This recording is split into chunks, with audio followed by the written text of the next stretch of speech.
Hey, what's up, everybody? Back with another Raw review, the last one before Night of Champions, and this one was kind of a letdown. Uh, Kind of started off kind of slow. First hour wasn't really good, uh, but the second hour saved Raw pretty much. The standoff at the end, I should say, pretty much saved Raw. But I'll get into that at the end of the video. Raw started off with Del Rio. He was basically just talking himself up, making himself look good, saying that he's taking out Ray and that he's taking out Edge and that he's gonna beat John Cena this Sunday and that he can take the booze but he can't take being disrespected. So then came Bret Hart, which you kind of expected to see maybe Bret Hart because it was in Canada, it was in Ottawa.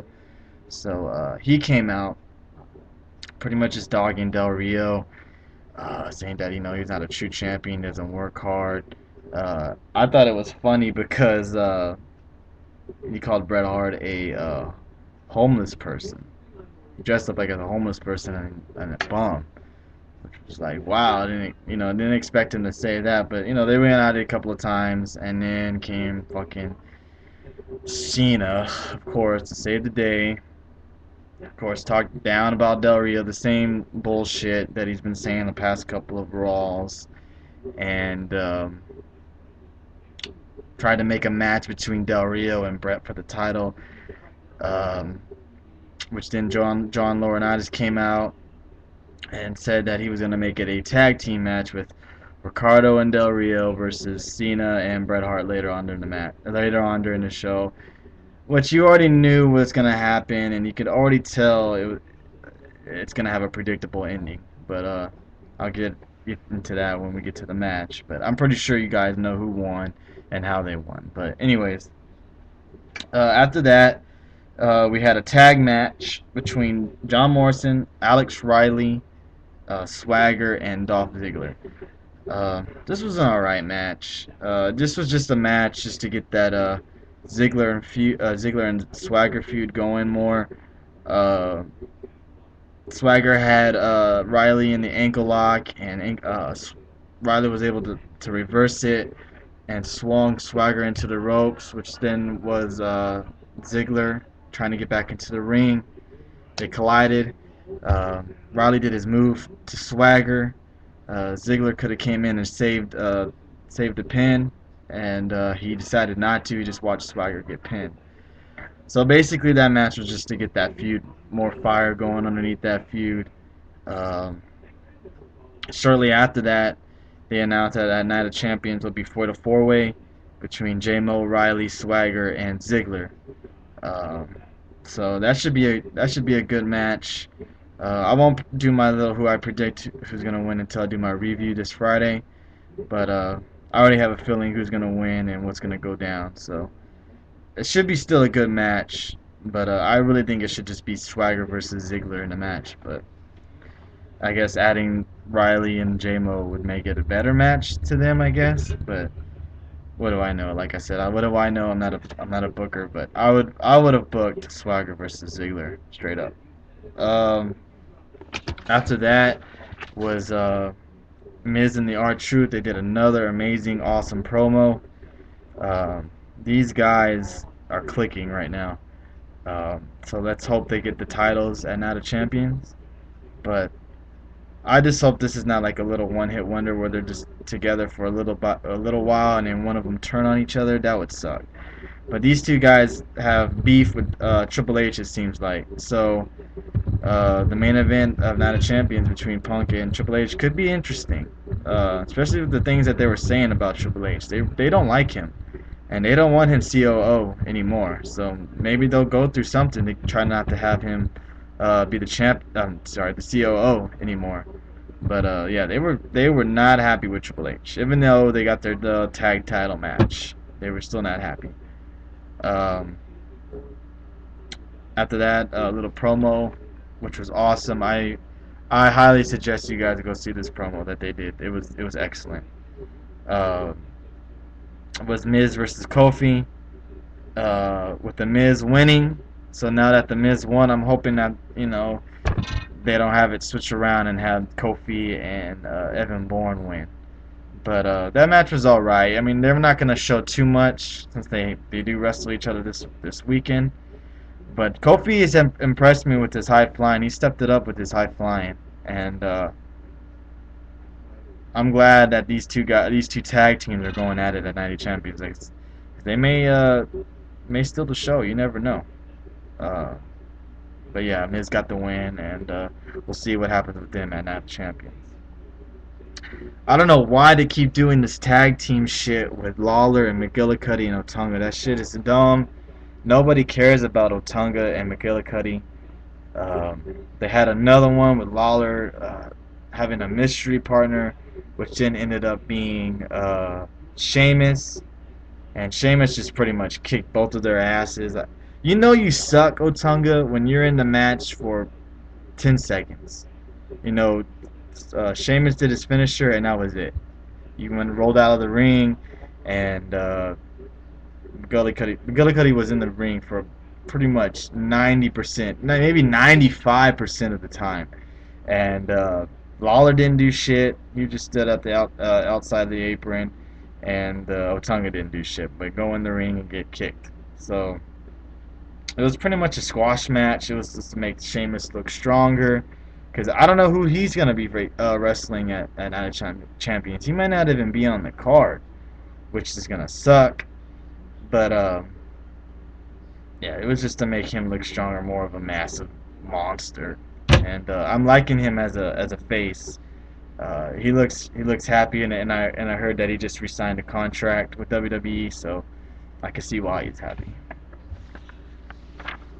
After that match was the Cena Hart versus Ricardo and Del Rio. You know, it was a predictable match. Ricardo was in the ring pretty much the whole time. He was impressive. You know, he is a wrestler in FCW. I don't know if anybody knew, if y'all guys knew that, but he does wrestle time to time at FCW. So he did take some good bumps. He knows how to wrestle. It was pretty much Ricardo and Cena pretty much the whole match. Um, Del Rio really didn't do nothing. He didn't help Ricardo at all. Uh, after Cena did his move to Ricardo, he tagged in Brett. Brett did the sharpshooter, and Ricardo tapped. It was pretty much just to get the fans home happy. You know, it's Canada and Bret Hart's there, so of course they're gonna do something. And after the match, Cena says, "You may run now, but at this Sunday, you're all mine." No one gives a shit, Cena. So yeah, it was just a predictable send the fans home happy match. I'm just glad it wasn't the main event, because then that would have sucked. After that, got to tell you, in the locker room, Vicky was walking around. She was talking mess to Kelly, excuse me, and Theodore Long overheard her. So he then made a match with Kelly and Vicky, and my God, man. Kelly, I don't have really nothing against you, but you cannot wrestle.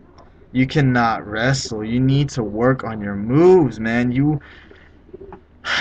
You're so bony. You look like you're gonna break. You can't.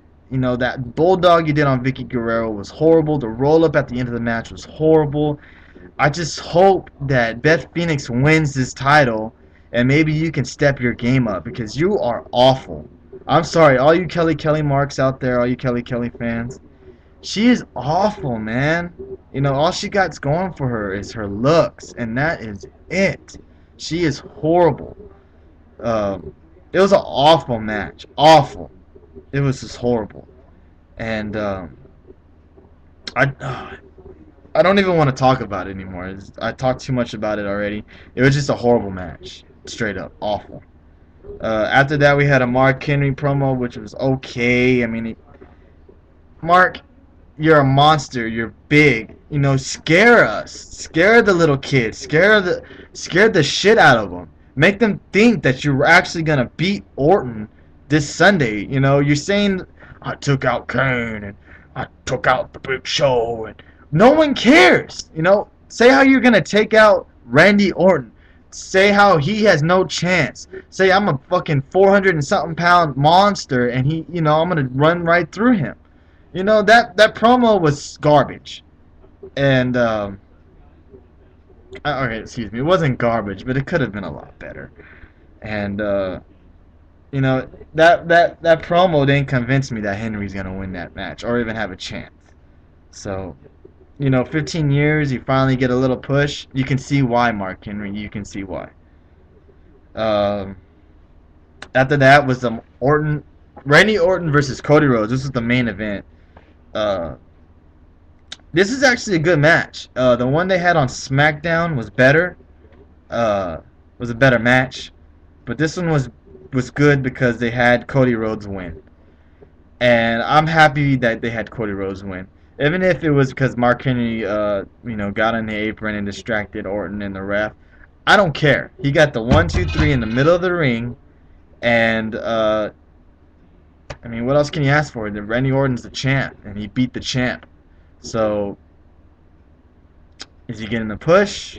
They haven't even announced an opponent for him at Night of Champions, and who could that be? It's Sheamus. You got a bunch of guys that they could throw in there, and I just hope it's not DiBiase. I just hope. I know they're going through a little feud right now, but I just hope it's not DiBiase. But yeah, it was a good match. Um, Pretty much, Henry was watching the whole match up on the ramp with the chair. The chair he was sitting down. He kept moving down further and further during the match.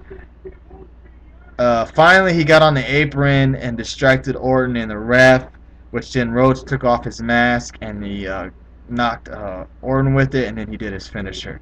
1, 2, 3 in the middle of the ring. What else could you ask for? Um, yeah, it was a good match with the surprising guy who won. I didn't expect him to win.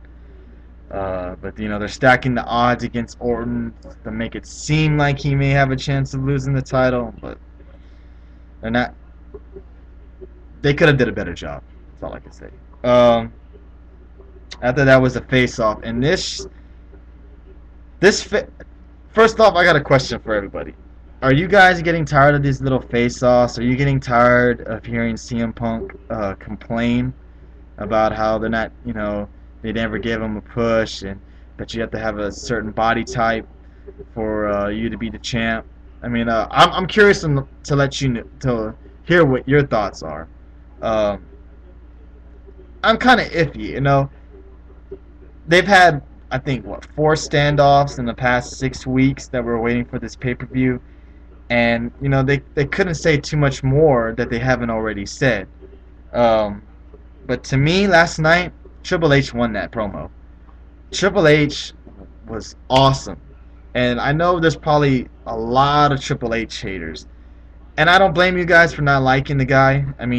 Honestly, I think if he wasn't married to Steph, I think a lot of guys' opinion for him would be different.